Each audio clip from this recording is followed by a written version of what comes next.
လိုပဲရုတ်တရက်တောက်လောင်တတ်တဲ့ထိန်ချိုးဖို့ခက်ခဲတဲ့ဆေးရဲ့မောင်တစ်ခုပဲ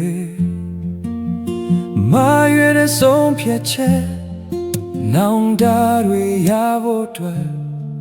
စက္ကန့်ပိုင်းလေးတွင်မှအားလုံးကို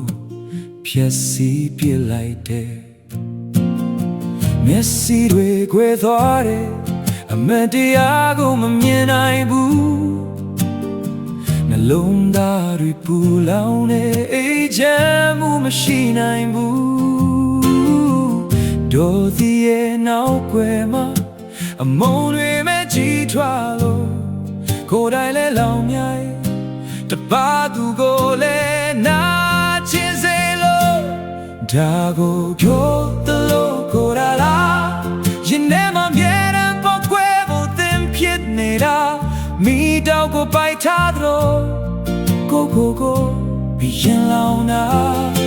အသေးရဲ့တွေပြောဆိုမှတွေပဲတက်ခါဒါကိုတို့သလိုကိုယ်လားမမနာတွေရှိတန်းတင်ရာကိုရှိုးပေးရတာခွင်လို့ချင်းဆိုတာကိုခဏလေးမေးလျှော်နေတာအစိုးမတော့အမုန်းနေမဲ့ပလားအသေးကညင်ဆိုတာတော့ကိုတတ်တဲ့စေပါလေ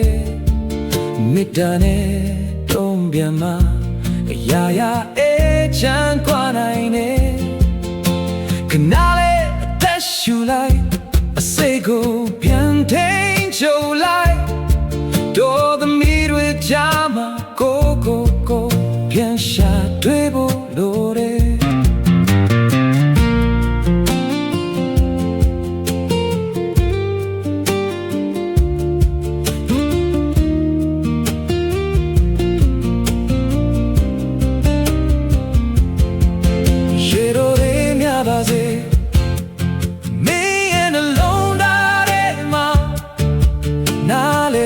နိုင်ပါစေ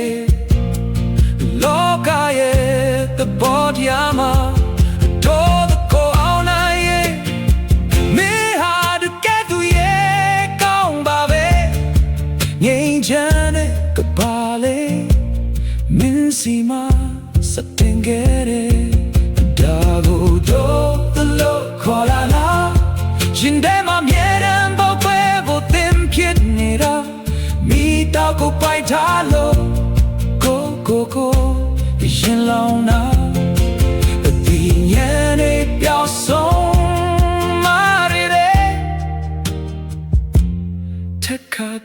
ခါ